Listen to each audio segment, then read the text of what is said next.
Bapak, Ibu, saudara-saudari, adik-adik, serta umat yang menyaksikan perayaan Ekaristi ini secara live streaming, selamat hari Minggu untuk kita semua. Suatu kali saya mengamati dua orang anak yang sedang bermain, ya, mereka bertetanggaan, mereka sedang bermain, kemudian salah satu anak ini merusakkan mainan milik temannya. Maka anak yang memiliki mainan itu menangis. Melihat temannya yang menangis dan kebingungan, maka anak yang merusakkan mainan ini juga ikut menangis. Lalu kemudian mereka yang memiliki mainan ini melapor ke orang tuanya, dan kemudian anak yang merusakkan mainan ini juga pulang karena ketakutan. Lalu kemudian orang tua dari anak yang merusakkan mainan ini datang kepada orang tua yang memiliki mainan itu, dan kemudian orang tuanya minta maaf dan berusaha untuk mengembalikan atau membeli mainan yang baru seperti mainan yang telah dirusakkan anaknya. Bapak, Ibu, saudara-saudariku yang dikasihi Tuhan, sebagaimana kisah singkat dari apa yang saya lihat ini, kita dapat belajar terkadang kita menjadi anak-anak yang tidak sengaja melakukan kesalahan. Kita tidak sadar telah jatuh ke dalam kesalahan dan ke dalam dosa yang berakibat orang lain harus menanggung akibat dari apa yang kita perbuat. Dan terkadang kita juga bertindak seperti orang tua yang menanggung akibat dari sesuatu yang tidak kita lakukan. Ya, terkadang jengkel ya, kan bukan saya yang melakukan, kenapa harus saya yang dihukum atau kenapa harus saya yang dimarahi. Kadang kita merasa diri ini tidak adil. Dalam Injil barusan kita dengar orang-orang Farisi menggiring seorang perempuan yang kedapatan sedang berbuat zina. Wanita yang dihakimi ini perwujudan dari kelemahan kita yang mudah dihakimi sesama. Ya, terkadang apa yang kita lakukan, apa yang kita katakan tidak sesuai dengan harapan orang, maka orang mulai bilang, kok dia gini, kok dia gitu, kenapa dia ngomong begini, kenapa dia ngomong begitu. Kita mudah untuk menjadi objek yang dihakimi. Maka dalam kesempatan untuk pengampunan dosa, banyak yang menyadari akan hal ini tapi tetap dilakukan. Bahwa kelemahan orang lain seringkali menarik untuk diperbincangkan. Dari sini kita lihat bahwa perempuan yang dihakimi itu menunjukkan ketidakadilan, ya. Ketidakadilan yang tampak dalam penghakiman secara sepihak. Karena ketika mereka atau perempuan ini kedapatan berbuat zina, tentu dia tidak berbuat zina sendiri. Ya, pasti ada pasangannya. Lantas kemana pasangan ketika mereka didapati berbuat zina?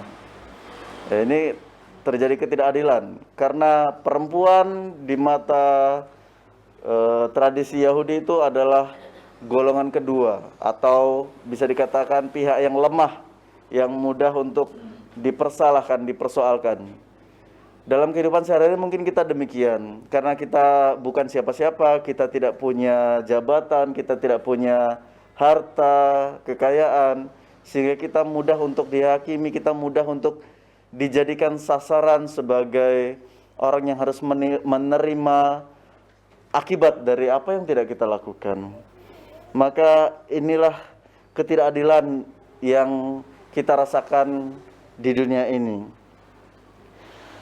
Dan kita lihat penghakiman manusia seringkali lebih berat dari penghakiman Tuhan. Ya. Tadi banyak orang berbondong-bondong untuk menghakimi sang perempuan, walaupun dengan intensi untuk juga menjebak Yesus.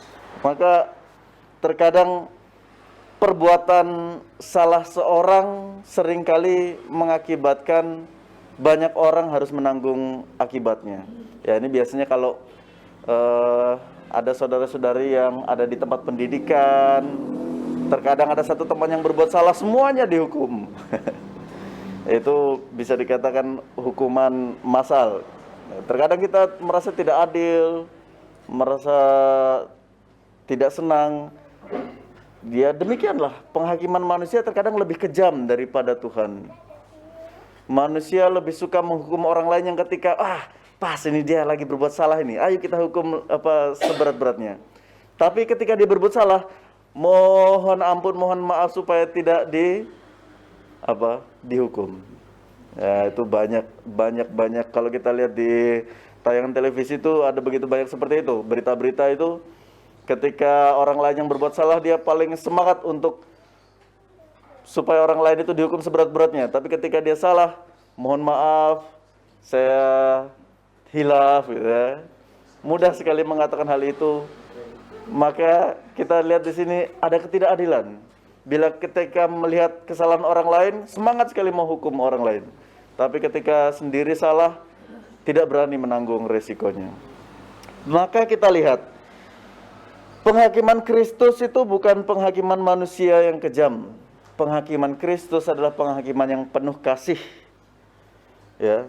Dalam bacaan pertama dan bacaan kedua, tadi kita perhatikan ada frase kata yang selalu diulang-ulang, di mana bacaan pertama dikatakan jangan melihat ke belakang, yang lalu biarlah berlalu. Kemudian bacaan kedua juga kembali mengingatkan bahwa harus melihat masa depan sebagai suatu kesempatan baru. Maka di sini kita lihat ketika perempuan yang dihakimi di hadapan banyak orang, kemudian Yesus disuruh menjadi hakimnya, kita lihat Yesus sungguh luar biasa ya. Dia tidak langsung menghakimi seturut apa keinginan orang-orang sekitar. Namun Yesus lebih mengutamakan belas kasih. Maka dia berkata kepada orang-orang yang ingin menghakimi, ya kalau kamu merasa tidak berdosa dan dosamu lebih baik dari perempuan ini, ya silahkan lempar saja batu itu. Ya. Seringkali kita melemparkan kesalahan kita kepada orang lain supaya kesalahan kita tidak tampak, supaya kesalahan kita tidak orang ketahui. Wah, supaya orang jangan tahu saya ini banyak salah, banyak dosa, maka saya harus menggiring opini orang-orang untuk melihat siapa nih. Oh, dia ini salah. Ayo kita hukum dia, supaya orang fokus kepada orang lain, supaya orang tidak melihat dirinya sebagai orang yang salah. Ya, ini seringkali terjadi karena orang tidak mampu untuk menghadapi akibat-akibat atas apa yang ia lakukan dengan sadar, mau, dan tahu. Maka kita lihat kejatuhan manusia, kelemahan manusia, bagi Yesus itu bukan akhir. Terkadang kita melihat ketika orang lain sudah salah, orang lain sudah mengecewakan kita, kita katakan, tidak ada ampun bagimu. Waduh, hebat sekali kita sebagai manusia ini menghakimi orang lain. Suatu kali Petrus bertanya, Tuhan, berapa kali saya harus mengampuni? 7 kalikah? Karena dalam keseharian, kita kadang suka mengampuni itu punya batasan. Ya, normalnya itu 3 kali. Ya. Sekali berbuat, mohon maaf, diampuni. 2 kali berbuat, mohon maaf, diampuni. Yang terakhir, kesempatan terakhir. Tapi Petrus sengaja menambahkan, 7 kalikah? Maksudnya, itu sudah lebih dari yang biasanya. Tapi Yesus justru sebaliknya. 70 kali 7 kali. Lebih dari yang Petrus harapkan. Wah, ini pengampunan Yesus ini bisa dikatakan gila. Karena tidak mungkin ada manusia yang bisa memaafkan sesamanya apabila orang itu telah berbuat salah. Namun inilah kasih yang ingin Yesus ajarkan kepada kita. Bahwa ketika orang itu berbuat salah dan dia kemudian bertobat, maka Tuhan sangat bersuka cita. Namun suatu kali bila ia jatuh lagi, itulah kelemahan kita manusia. Namun itu bukan akhir bagi Tuhan. Justru kelemahan, kejatuhan itu Tuhan pandang sebagai kesempatan untuk bertobat dan berbenah diri. Nah, hari ini kita merayakan Minggu Prapaskah yang kelima, pekan terakhir dalam masa tobat dan pantang kita. Yesus memberikan kesempatan bagi kita yang masih hidup untuk menggunakan waktu yang ada ini untuk bertobat, untuk membenahi diri. Sadar bahwa kita tidak luput dari salah dan dosa, maka Tuhan selalu memberikan kesempatan sebelum akhirnya bila suatu waktu kita dipanggil oleh Tuhan, kita telah mempersiapkan diri dengan baik dan layak untuk menghadapnya. Maka pada kesempatan yang berrahmat ini, marilah kita semakin mempersiapkan diri untuk menyambut Paskah Tuhan yang abadi. Amin.